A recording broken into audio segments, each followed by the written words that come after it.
Well, good evening, everyone. Here we are, Michael Theology ASMR here, and we're going to take a break from hardcore doctrinal issues or questions and instead diverge into an interesting biblical story to show you how God can work in unexpected ways at unexpected times. I don't like the way this hat is. There. It's kind of hiding under there. Okay, good. Now I'm a little less hiding. I like to hide because I'm a bit self-conscious all the time. Anyway, guys, I have my notes here.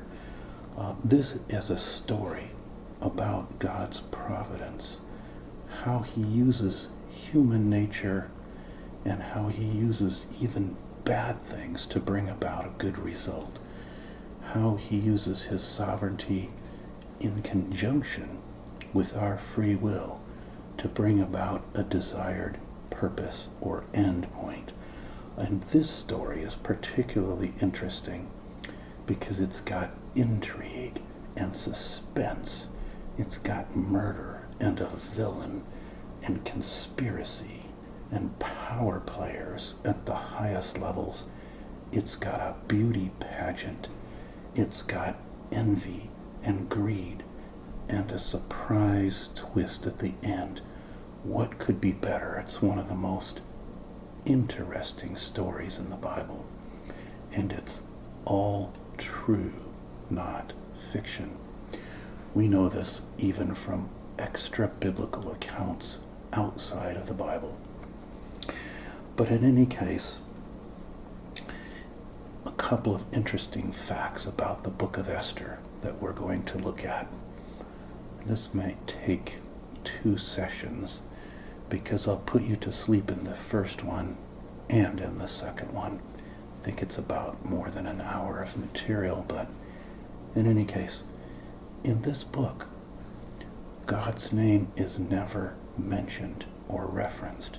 It's the only book of the Bible of all 66 books where God's name is not mentioned. However, you can still see from the implications and the literary implications of what's being said that God is in the background, overruling with a sovereign hand to use what's happening. Now let's set the scene first of all. This is the Persian Empire, okay? And the Persian Empire was one of the greatest and largest empires of that day. It extended, let's see if we can get our globe where you can see it here. Can I do this and follow my own finger? It extended from Egypt, Africa, through Arabia, up around the Black Sea, Turkey in this area, and all the way out to India. And so it was at the time one of the greatest empires in global history. And it was ruled at this time by King Xerxes. This was this was from 486 BC to 465 BC. So he ruled for 21 years. Let's take a look. I'm going to turn on the graphics here so we can follow along with our story. Hello, graphics. There we are. Okay, I will fade out some, but hopefully we can get the true colors. Will zoom in more on that. There, I think we got that a little bit. Okay, so there's a rendering of King Xerxes. Where's my handy dandy pen? And he looked something like this. This is a monument from that era of a couple of the people fanning him and so forth and acknowledging him. And here's the king. He's got a staff and so forth. Now, at that time, and he was, by the way, the greatest king at that time as far as all the empires in the region. Now the Jewish people had been taken captive sometime before by Babylon, the Babylonian Empire, and they were taken captive and brought halfway, essentially, to where King Xerxes ruled.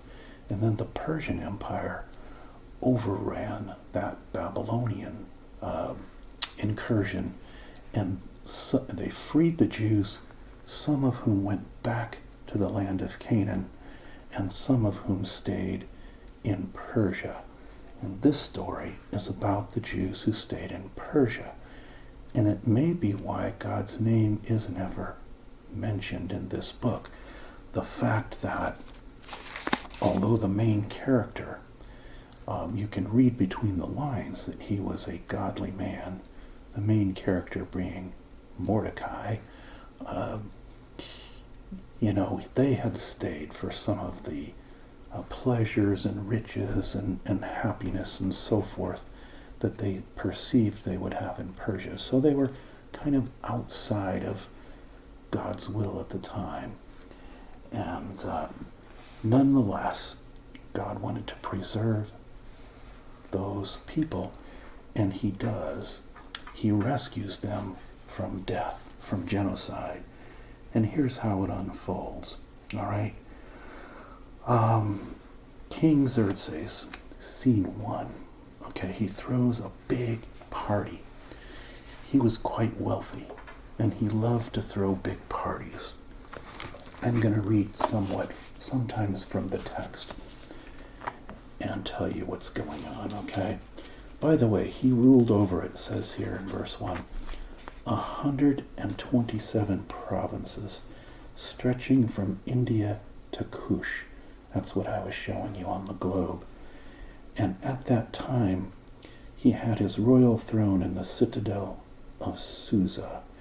In the 3rd year of his reign, he gives this big banquet for all of his nobles and officials, the military leaders of Persia and Media, the princes of all of the provinces were present. So it's a giant party. And the actual word used in the Hebrew would denote that it was a drinking party. Okay, they like to party it up. Now, by the way, what he was doing with this party is he's trying to show off. He's got a big ego. Of course, we don't have any leaders like that now. Anyway, he's got a big ego, and he's showing off all his wealth. But there's a reason. He wants to do an invasion of Greece. He wants to do a military action against the Greco Empire. And he's trying to raise money for that from all of his provinces. So he's trying to impress them first with his wealth.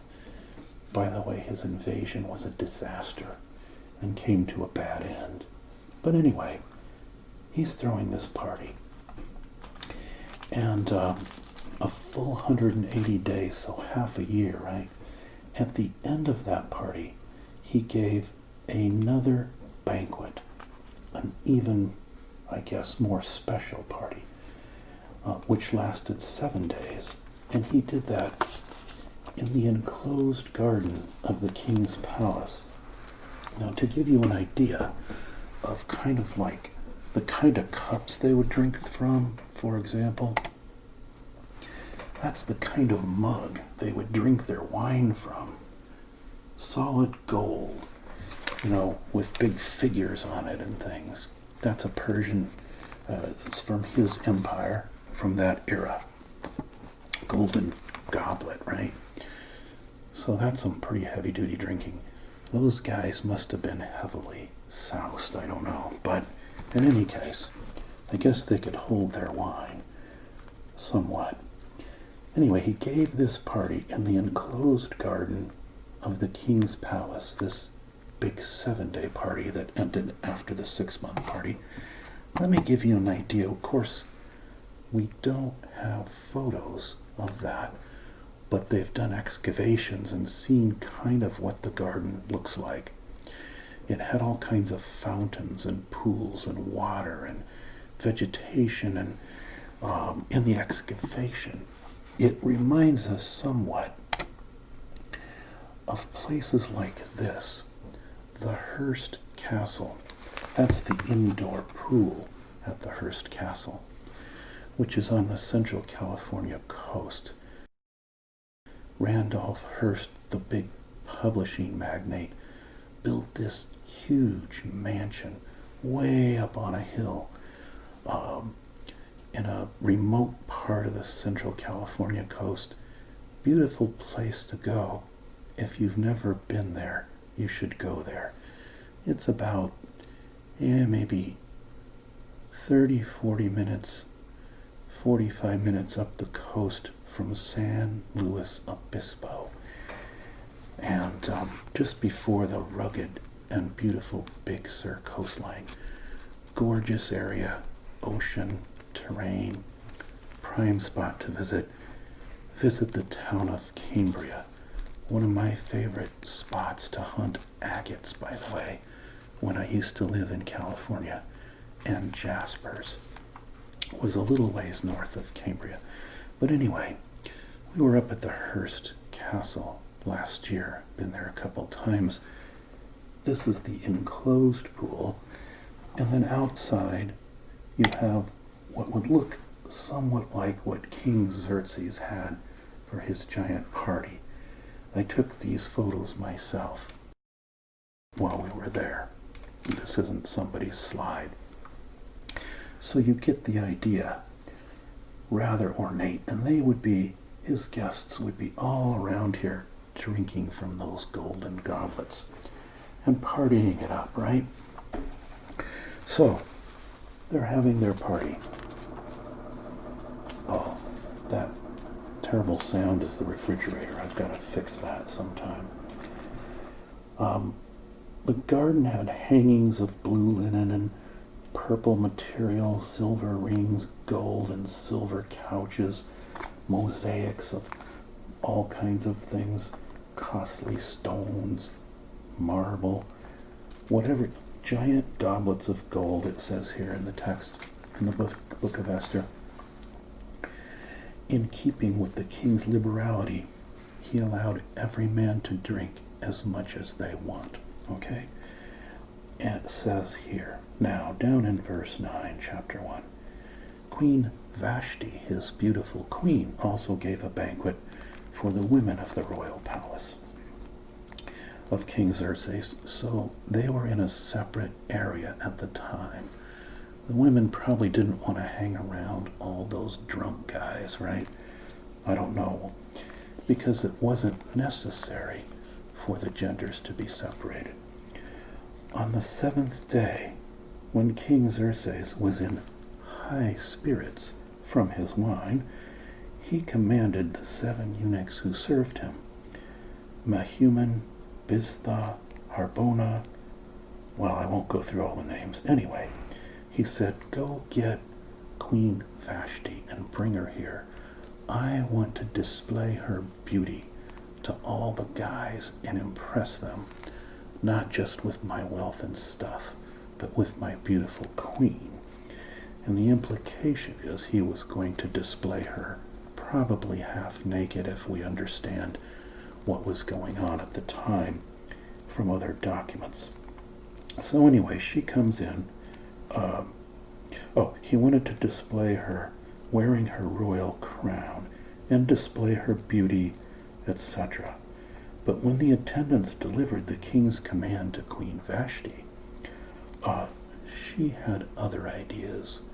She said, heck no, except that's not the words she used.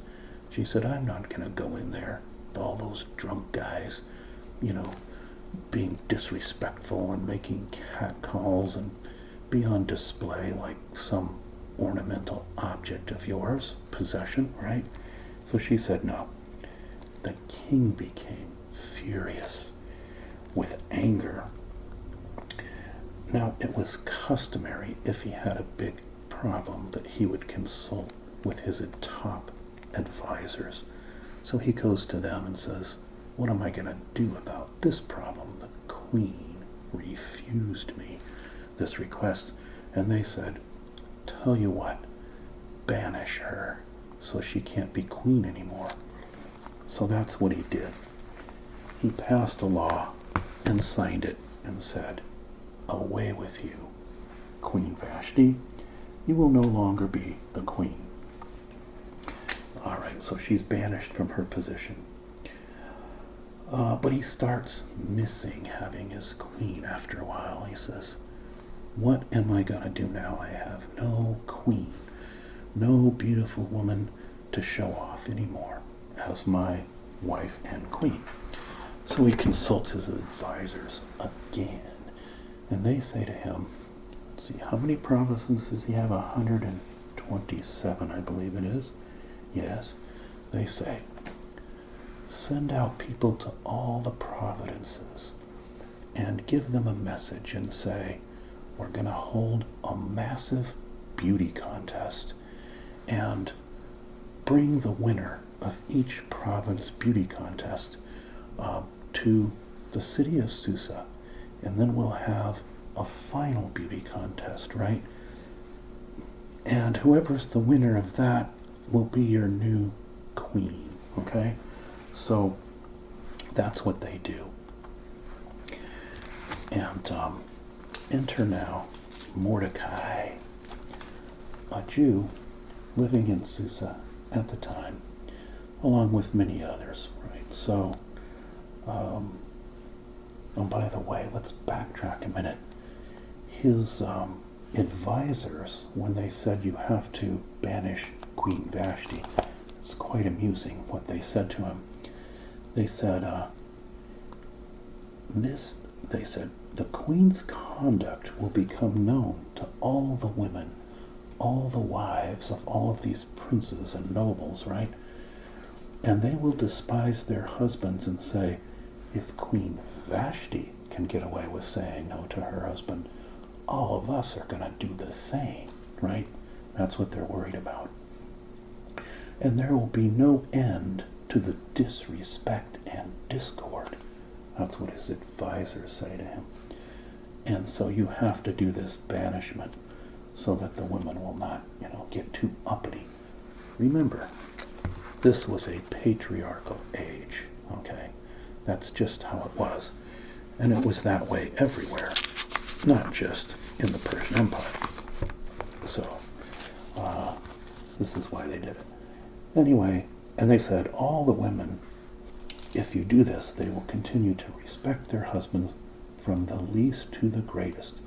So the king makes that law and stamps it with his signet ring, a seal on his finger that said, this is a law from the king. Now, this is important for later, once the king passes a law, it cannot be changed after that, not even by the king.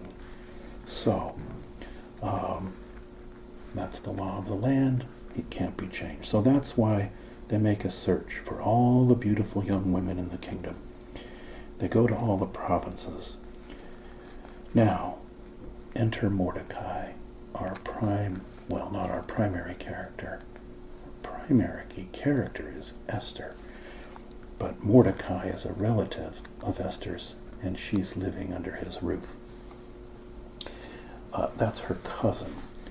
Esther's parents had been killed as part of the Babylonian captivity, and so he took her in. Mordecai, her relative, who's much older than her, took her in and was taking care of her. All right, now there was in the citadel of Susa a Jew of the tribe of Benjamin named Mordecai, son of Shimei, etc. He had been carried into exile from Jerusalem by Nebuchadnezzar, the king of Babylon. That's who Xerxes ended up conquering, right? And among those taken captive with Jehoiakim, the king of Judah. Now Mordecai had a cousin named Hadassah, which is the Jewish name for Esther. She took two names. She was hiding her identity at the time she got brought to Susa, hiding her identity and no one knew that she was Jewish except Mordecai. So she was brought up by him because she had no father or mother. This is from the 2nd chapter of Esther. This girl, known as Esther, was lovely in form and features, and Mordecai had took her on as his own daughter when her father and mother died. So anyway, the girl pleased and won his favor. The king has this final beauty contest, right? And Esther gets prepared, as all the women do. Let's take a look. Oh, look, there's Esther there. Now, I don't think that's the real Esther, because they weren't doing painting quite this detailed at the time. But this is an artist's rendering, and she's getting her makeup done by a maiden, and all of that kind of thing. They go into it here in the text. The girls were brought to the citadel and put under the care of the top guy, and they were taken to the palace, and etc., etc. Now the girl pleased the king and won his favor, and immediately he provided her with beauty treatments and special food. Oh, I'm sorry. I told you wrong. It's the top guy that she pleased. The guy who's running the beauty contest, the top eunuch. Okay, he's not going to mess with anyone because he's a eunuch. And he assigned her 7 maids, etc. Esther had not revealed her nationality to anyone, okay, because Mordecai told her not to do so. He had forbidden her. All right, so every day he walked back and forth in the courtyard of the harem to find out how Esther was and what was happening. All right, eventually what happens is, as we get down later in the chapter, that Esther found favor with everyone who saw her. She was taken to King Xerxes in the royal residence in the 10th month. Now the king was attracted to Esther more than any of the other women in the beauty contest. We don't do anything like that today, of course, because it's very sexist. So we don't have things like shows like The Bachelor, okay? We don't have that. But anyway, he was attracted to her more than any of the other women. And so he takes her into the royal residence. She won his favor. He set a royal crown on her head and made her queen instead of Vashti. I feel kind of sorry for Vashti, don't you? I kind of do. But anyway, the king gave a great banquet. He's always giving drinking parties. But he gave a great banquet for all his nobles and officials.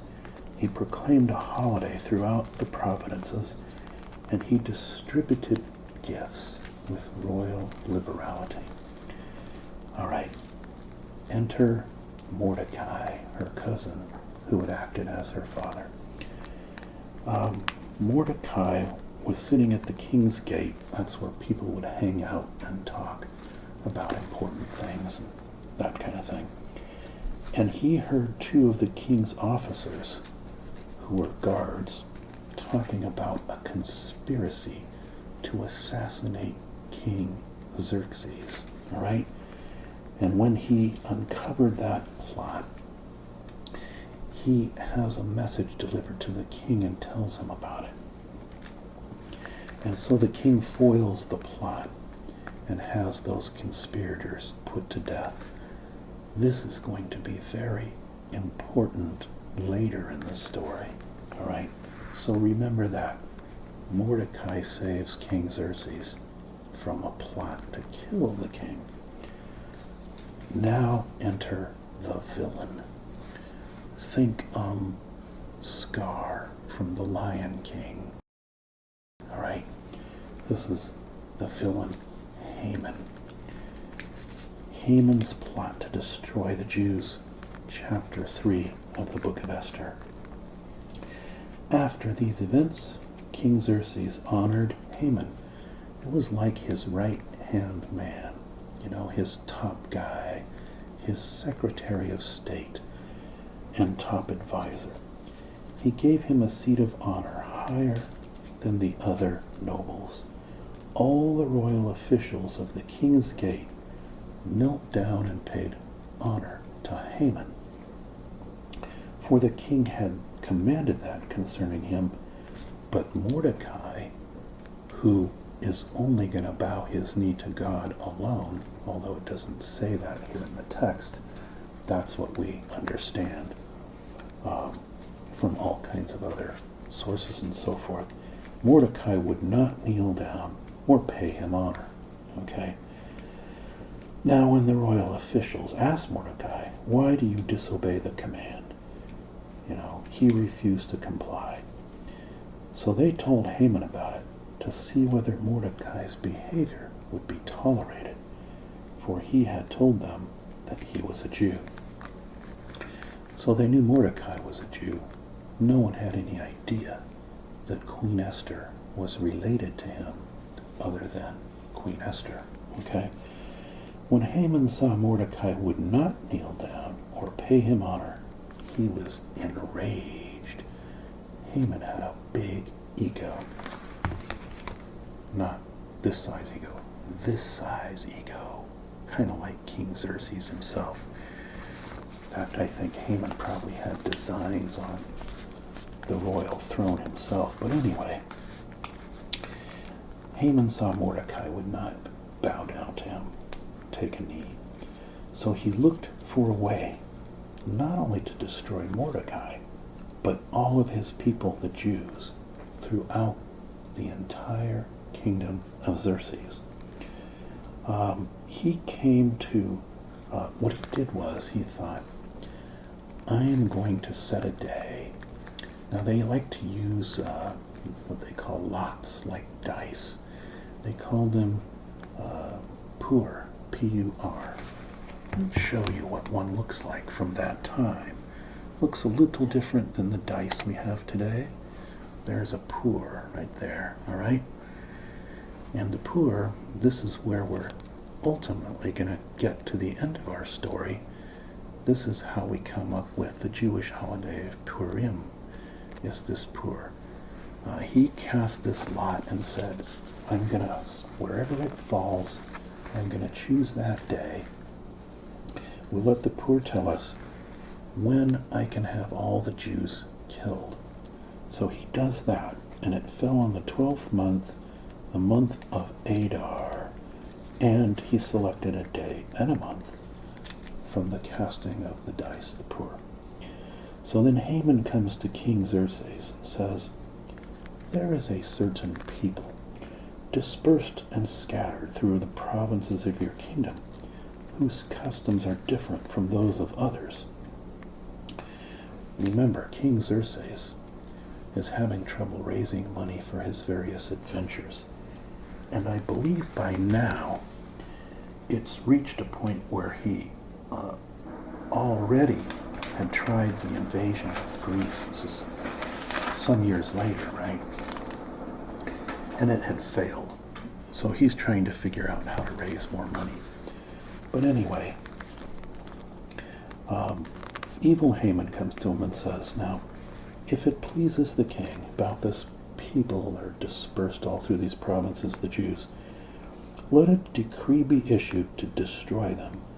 I will put 10,000 talents of silver into the royal treasury for the men who carry out this business. And we will take all of their property, etc., as plunder and enrich the king's, coffers and, so to speak, give him more budget.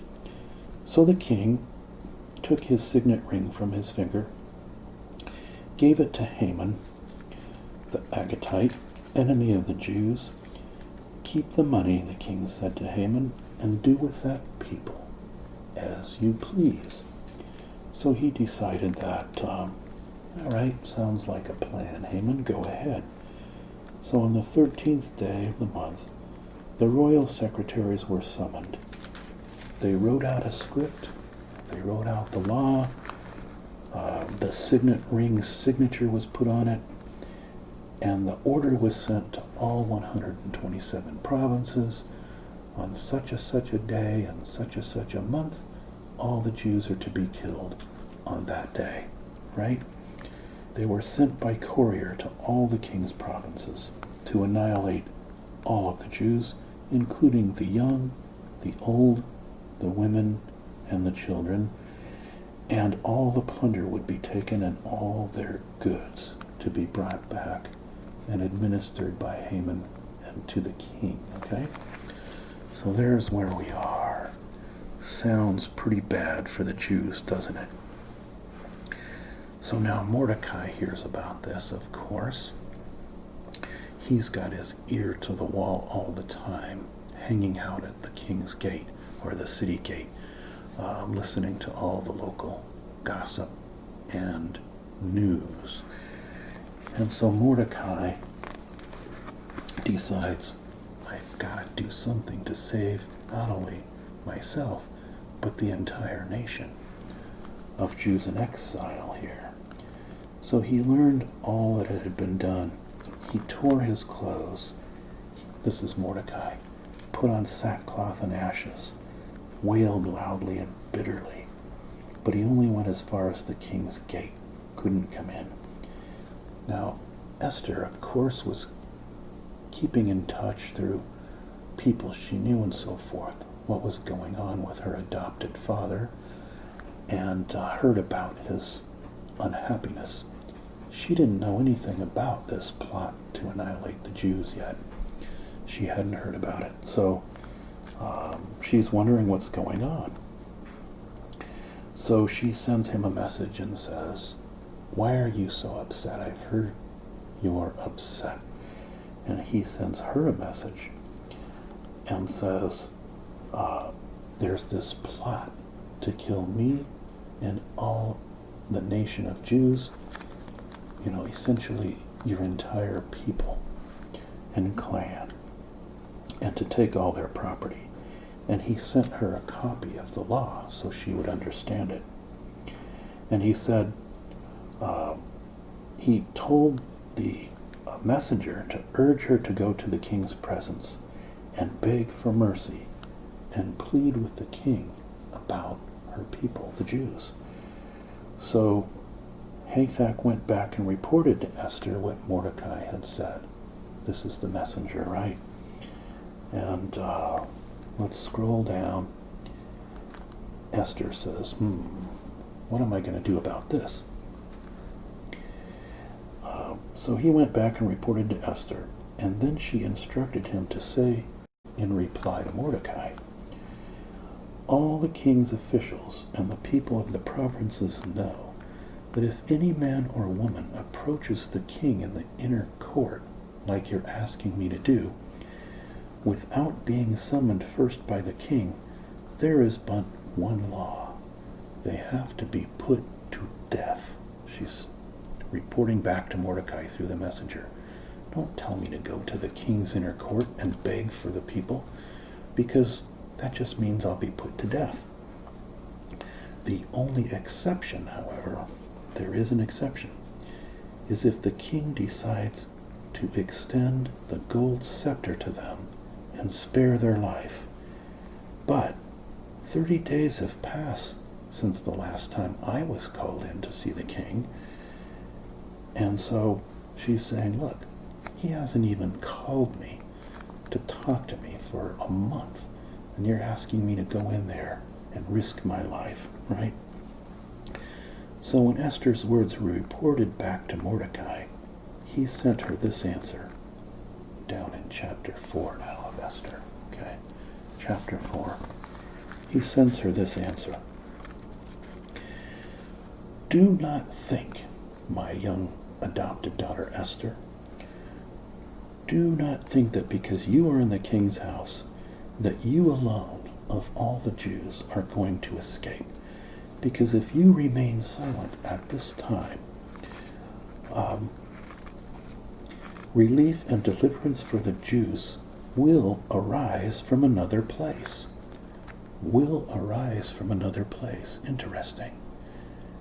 He knows, he's thinking, you have to again read between the lines. He knows God's going to provide deliverance for the Jews, even if Esther won't help. So although God's not mentioned by name, you can see what's on Mordecai's mind. Because God has promised that he would always deliver the Jews from their captors. Do not think that you alone will escape. If you remain silent, relief will arise from another place, but you and your father's family will perish. And who knows but that you have come to your royal position for just such a time as this. You know, as I'm reading this, and as I'm doing this video, one of the reasons I picked this book and this topic is we're stuck in some very, very difficult times right now. We have riots going on as a result of a heinous incident that took place. We have the COVID virus, economic trouble, unemployment, all kinds of bad stuff. But I'm here to tell you that perhaps each and every one of us has been brought into a position and we have an ability to do something to improve our society and to help some others at just such a time as this. God's going to use the circumstances, the time, and the place. So he's speaking to Esther through her stepfather, not her stepfather, her adoptive father, Mordecai. Now when Esther sent this reply to Mordecai, she said to him, the message gets to her. You're not going to escape just because you're the queen. And so do you want to help? So Esther sent this reply, and this shows a lot of character on her part. She says, don't turn off right now. I have other things to show. She says, go gather all the Jews who are in Susa and fast for me. Do not eat or drink for 3 days, night or day. Now usually fasting is accompanied with prayer for the Jews, but notice she doesn't really say that. It may be implied though, so they're still holding on to a remnant of their faith, although they're not in right relationship back in their homeland. I and my maids will fast for those 3 days as you do. When this is done, I will go to the king, like you asked, even though it is against the law. And if I perish, I perish. She's become a very brave young woman, hasn't she? She says, you're right. It's the right thing to do. And if I die, I die. Okay? So Mordecai went away, and he carried out Esther's instructions. Now we've been going about 40 minutes. So I'm going to have to split this into 2 videos, or my voice will die and go hoarse. Right? But I promise you, you don't want to stop here. Tune in again for the next video when we do part 2, which will be, I believe, the final part of this book of Esther, because I think you'll enjoy the outcome. All right. We're on the edge of our seat to see if there's going to be an annihilation and what's going to happen with the evil Haman. What's going to happen with the beautiful Queen Esther? How about King Xerxes and Mordecai, all our principal characters? So I hope that you were relaxed by this video, and don't ASMR and drive, as they always say. See you in the next installment. Bye-bye for now.